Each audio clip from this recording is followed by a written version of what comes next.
Hello, Mark. How you doing? I'm doing great, guys. Hey, I noticed that every time I come on and we have a new sponsor, it means that the show's doing well, huh? You should ask for more money. Well, let me just tell you Beautiful. I love it. I love it. Now, I have a source that told me something that I was very interested in. I'm gonna tell you. Okay. Somebody told me that this is one of the favorite things you do all week. The source was your father. Absolutely it is. Huh? How about that? Really? Love it. I get to do some cool stuff with my new job at ESPN. I really enjoy this because we get to talk Yankees, Mets, get to talk in long form. You know, on TV, it's like 30 seconds at a time, 90 seconds at a time. This is, you really get to dive into stories here, so I enjoy it. Very cool. Well, here's one. And when it happened yesterday, I said, boy, I'm glad we're having Mark on tomorrow because he could give us a player's perspective. Bautista flipped the bat again yesterday. And again, the team that he flipped the bat against, the Braves, got upset. Is he wrong for flipping the bat, Mark? So I don't mind. I've said it all the time. I don't mind in a big situation, game-winning home run, you know, game-tying home run late in the game. You want to show some emotion. They're down 8-3 in the late innings. There's no reason for that one.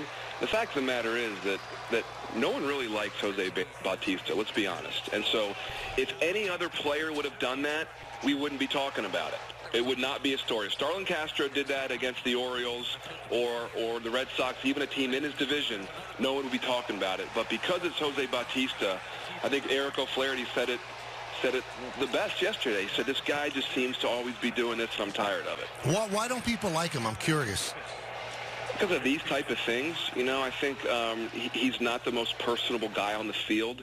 I mean, I've always got along with him, but, you know, I've always got along with pretty much everybody. But I can see why a lot of pitchers especially, and catchers, don't like the way that he acts. Yeah, I'm trying to see who was the star. I guess, was it Suzuki that confronted him after he touched home plate? Yes. And then you saw Bautista kind of touch his chest almost to say, my bad. So maybe something crystallized for him. So I'd be interested to see how he conducts himself moving forward, because that was bad. I mean, I had his back a couple of years ago in the playoffs, but you know, 8-3, solo home run, 8-4. I don't know if you noticed that he did that after he touched home plate, that maybe something crystallized in his head that I can't do that again, and maybe he'll be different moving forward, because it did seem like there was a little contrition, at least in his body language, because that looked really bad. Yeah, and I agree. I think he didn't exactly trot around the bases. I mean, he ran around the bases fine, I thought. But after the bat flip, he's probably running around the bases, looking at the scoreboard going, probably shouldn't have done that. And so when he got to home plate, you know, that's why he said my bad and understood that he shouldn't have done it. Here's something, though, because this opens up a whole portal to get into celebrations and things like that. The WBC, it happened all the time. Nobody got upset. And we keep talking about appealing to the younger generation, cutting down on extra inning games, stuff like that, making the game quicker. This is what kids like, Mark, even if it ticks off the other players. So, I mean, don't we have to turn away and let it happen? Yeah, you know what? I think I agree with you, Michael. I mean, it is what kids like. The WBC worked because you knew that was a part of the game. But it was also the reason why people watched the first few games of the XFL. You know, it's like, let's just watch some craziness. But once you watch it a few times, it's back to the game. So I don't know if Major League Baseball necessarily wants to sell this as a reason for young kids to be watching the game. I think it's really a celebrate when you're supposed to, and we have no problem with it. We have no problem celebrating when you're supposed to.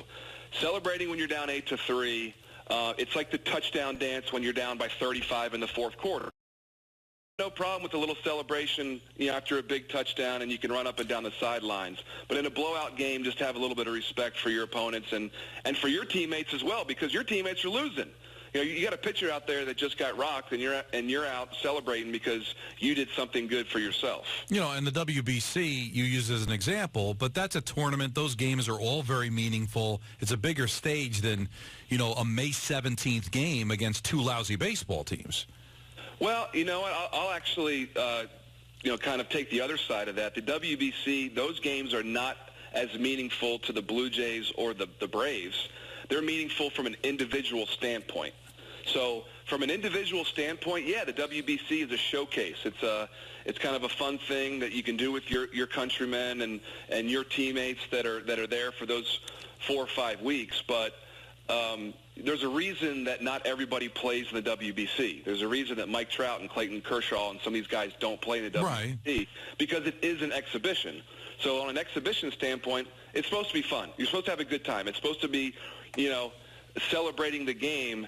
And I think a regular season game, whether it's April, May, or September, it carries a little different weight. Maybe not more or less important, but for the team, it's definitely more important than May. Well, listen, I agree with you that not everybody took the WBC seriously, but there were some that they loved representing their country, and those games were meaningful to them, especially I thought to the non-American countries. You really, you just being a Met fan, Mark, watching Familia, it was a 9-2 game he was pitching in, and he was pitching like it was Game 7 of the World Series. I think a lot of those guys, especially the guys that flipped the bat and played with emotion, did it not so much to showboat, but show that it was really important to them.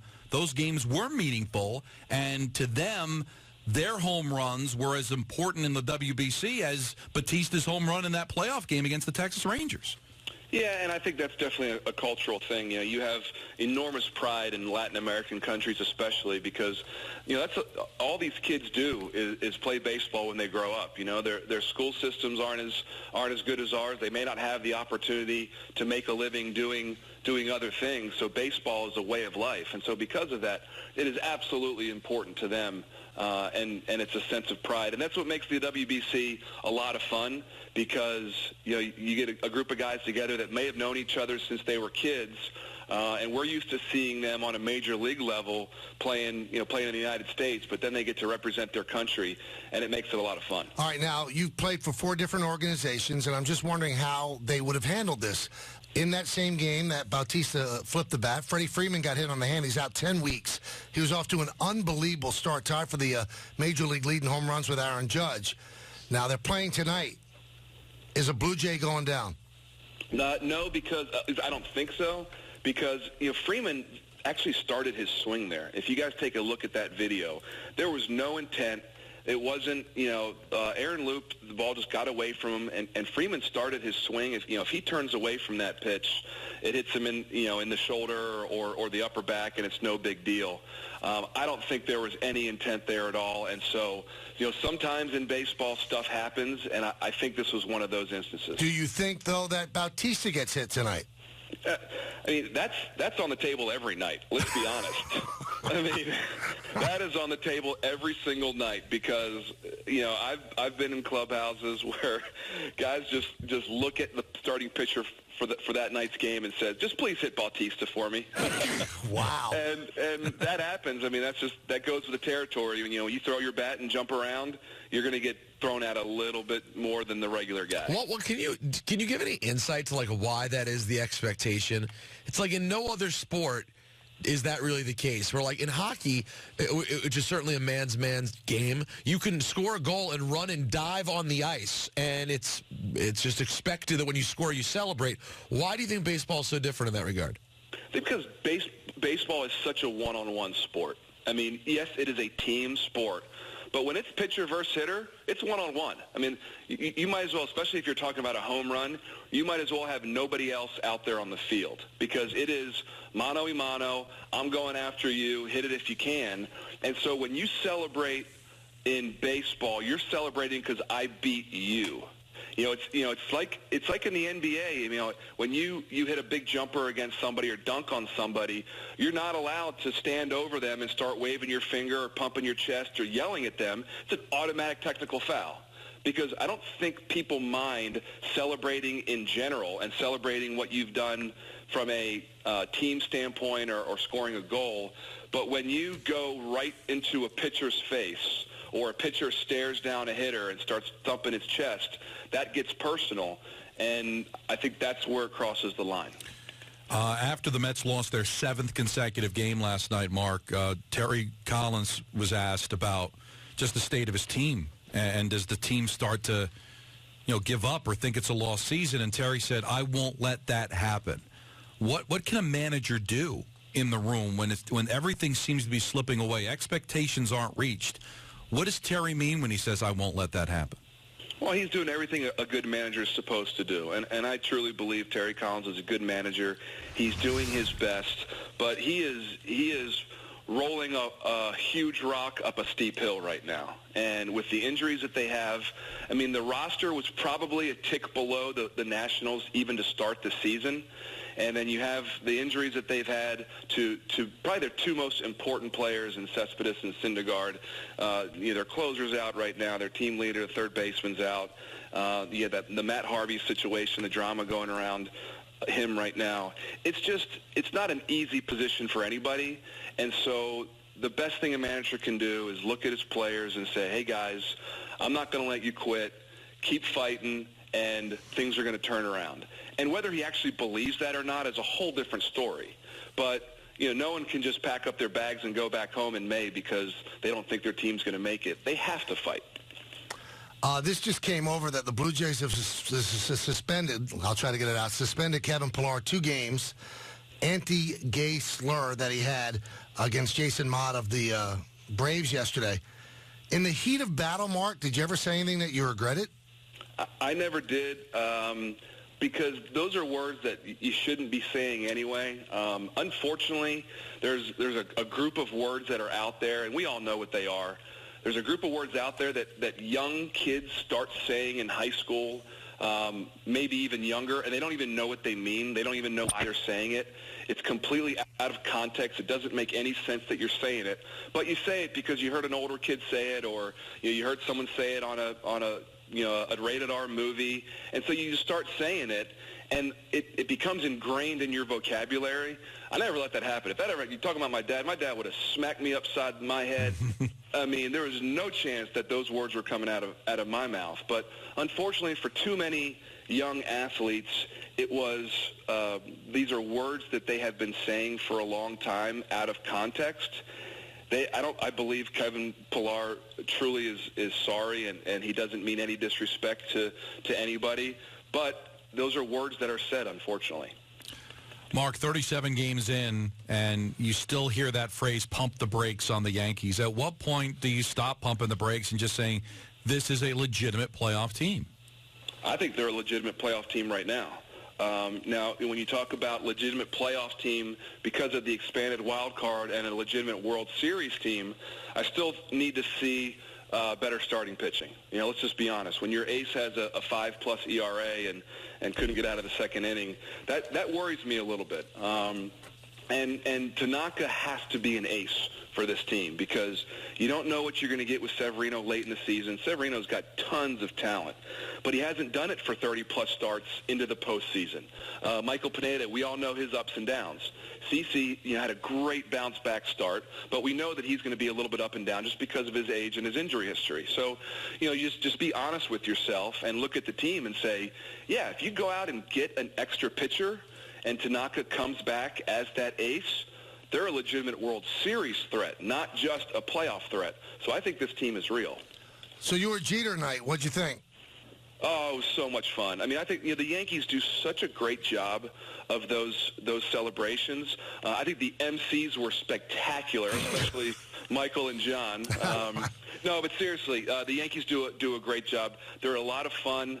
I've been to probably 5 or 6 of those with different players in the past, and Derek's was special because he's Derek, and I said it on the ESPN telecast. I truly believe the reason that the Yankees fan love Derek Jeter is because they look at him and see a winner, and they see championships. And as much as all the other players have rings, and you talk about Yogi's got 10 rings, and the core 4, those guys they all have 5 rings. There's something about Derek that you just look at him and say, he was the main reason that we won those championships. Whether he was or not, that's debatable. That's obviously debatable.